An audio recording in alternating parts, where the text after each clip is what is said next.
Alright, so I don't know if you guys noticed, but because of that short performance just now, I'm very drained. Mentally drained, I mean. And the reason why that is that I'm an introvert. Simple, right? Well, it's not. When you all are identifying an introvert, you're probably all thinking in your heads, oh, if you're shy, you're an introvert, or oh, that guy doesn't like talking, oh, he's definitely an introvert. Well, I'm here to tell you guys that you're all absolutely wrong. Yes, these stereotypes are based on some truth, and yes, I may have left one of Dylan the Donut's parties early just to play Valorant by myself at home, but the mind of an introvert is much more complicated than people assume it to be. And in this talk, I'll be explaining it and debunking some common misconceptions along the way. A previous TED Talker named Susan Cain, I guess you could say she's my TED Talk mother. She spoke about the same topic as mine, but with a slightly different purpose. And in her talk, she stated that introversion is more about how do you respond to stimulation, including social stimulation. And by stimulation here, she's talking about the things that make us seek some kind of reward. For example, if you're at a party, the stimulation of being in a crowded and cheery area would make you want to seek some different rewards, such as making new friends, having fun, or if you're like me, shelter. Different people have different levels of tolerance to stimulation. And introverts and extroverts are on opposite ends of this spectrum of tolerance. And in order to know why, we need to examine where it all stems from, the brain. One thing that introverts and extroverts have in common is the release of dopamine. Dopamine, as you all may know, is our happy hormone that we release whenever we're met with some kind of reward or stimulation. And when we release it, it goes into what's called our dopamine reward network, or DRN for short. It's in all of our brains, but first we'll examine one of an extrovert. Whenever an individual is met with some kind of stimulation, it releases an influx of dopamine into the DRN, and whoa, all that dopamine made it really energized and ready to seek that reward. Because of this response, extroverts naturally seek social stimulation. Like dogs, they're getting all excited over everything. Well, now let's take a look at one of the introvert. There's a stimulation, there's dopamine. Doesn't really look that excited. Maybe a bit more stimulation, or maybe a bit more. Whoa! Now it looks completely worn out and exhausted. When introverts are met with any amount of stimulation, their DRNs don't really get active, and as a result, they aren't as energized by the reward as extroverts get. Too much overexposure to stimulation can even lead to weariness, as we saw with this poor guy. Now you might be wondering, well, if that's true, then do introverts feel any happiness at all? Well, the short answer is, yeah, they do. The more complex answer is that they rely more on a different chemical to provide them this happiness. It's called acetylcholine. and which might sound very strange and foreign to you also, from here on I'll be referring to it as deep thinking juice. So deep thinking juice is a different chemical that we release whenever we self-reflect or turn inward, according to Jennifer Granman in her article. While extroverts gain energy from social interaction, introverts tend to get drained of energy. And they recharge by staying in quiet and peaceful environments, which makes sense because it provides them that space and quiet to think deeply and release some of that deep thinking juice.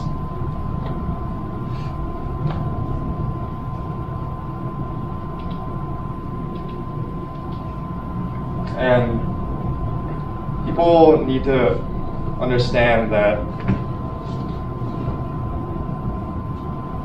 and they just want to, introverts don't really, they just want to talk deeply about something. They'd rather talk about something they're passionate about rather than,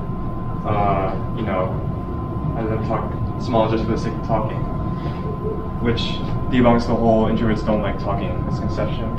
And speaking of misconceptions, there are a lot of misconceptions out there that you guys believe just because it's true to what you guys see on the surface. Like, for example, the big one, the whole introverts are shy thing that can be thrown away.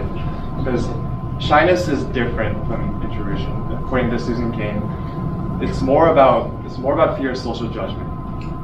And being antisocial is also a different concept from introversion because antisocial people, they avoid interaction with other people just for the sake of them not wanting to. In other words, they don't like people.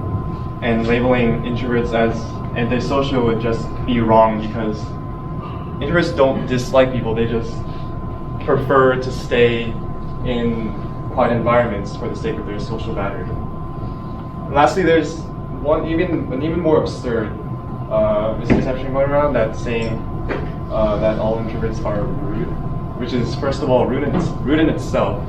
I mean, do I look like a guy that would badmouth extroverts? No. The answer is no. Introverts often get mistaken for being rude for their dissatisfied faces at, like social gatherings or parties. But they're not like this because they hate the overall vibe of the place or they hate the people there. They're like that because they tend to get overstimulated by intense social gatherings. Because due to their less active DRNs, as mentioned earlier. And because of this, it's really only natural for them to feel a little uncomfortable after some time. People often misunderstand them for this, but we introverts don't really mind talking and hanging out with other people. We just need them to understand that we're more weaker to social stimuli than the average person. Now, I want to wrap up this talk by talking about sharing an experience I had a while back. So, in the 5th grade, I was introverted then too. I had this habit of holding 2 pencils and playing with them, whether it be like pretending to their robots or drums, that sort. To me, playing with pencils wasn't just a habit, it was one that made me feel comfortable in my own world. To me, playing with pencils was so cool, I could turn them to anything I wanted to, when I didn't really feel like interacting with other people. So then one day, a classmate of mine noticed and made fun of me for it, saying that it was weird and I should stop doing it. I tried arguing back, but I knew that ultimately I was really only playing with pencils and it kind of made me want to cry. I didn't, though. In a world where extroverts thrive in bars, parties, and dates, introverts are being pushed aside for the common misconceptions being thrown at them. And this causes a rift to form between the opposite ends of the social spectrum. And this rift will only become larger if extroverts don't come to truly understand the minds of introverts, and vice versa. We introverts don't want there to be any tension between us. Nobody does, I'm sure, unless you're some kind of psychopath. We just want to be truly understood so that other people know how to better approach us, knowing how our bodies work. Personally, I wish for a world where both introverts and extroverts, all kind of people, can come together, can come to understand each other, and live without any tensions at all, but while being themselves at the same time. But until then, I'll be waiting in my room, waiting to answer that next text that tries to reach out. Thank you.